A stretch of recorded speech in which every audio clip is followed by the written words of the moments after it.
Be informed. Be alert. The information you need to know about COVID-19 vaccine. Right here, right now, on The Vax.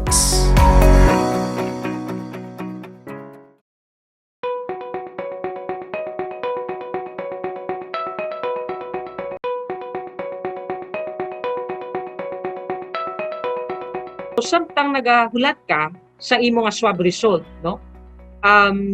So kaon maayo, okay? Kaon sang nutritious nga mga pagkaon, okay? So kay ti siyempre ginapasa lang nada sa imo, ipasa lang nada sa imo. So sa mga nagapasa or nagahatag pagkaon sa naga-isolate sa self, itanawon nyo man nga ang diet niya hypoallergenic bala. Ako mas ma-advise ko nga ang mga uga, amo na bala mga uga, mga pasayan, mga hindi lang na hypoallergenic lang ang diet nila, no? Bisan wala pa sila allergies. Kay amo na ya sa ako, no? Amo na ya sa ako nutritious diet, prutas, vegetables, no? Pag basta nutritious nga diet, prutas, vegetables, tapos of course rice.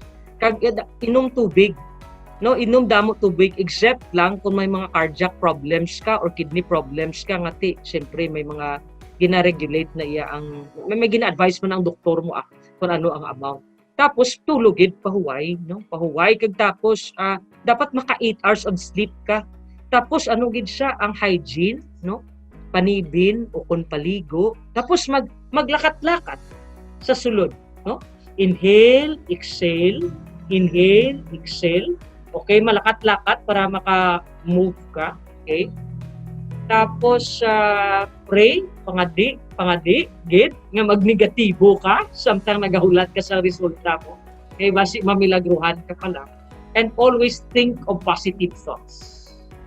Always, amo niya sa nga makaaway pa sa COVID is always think of positive thoughts and always think fighting.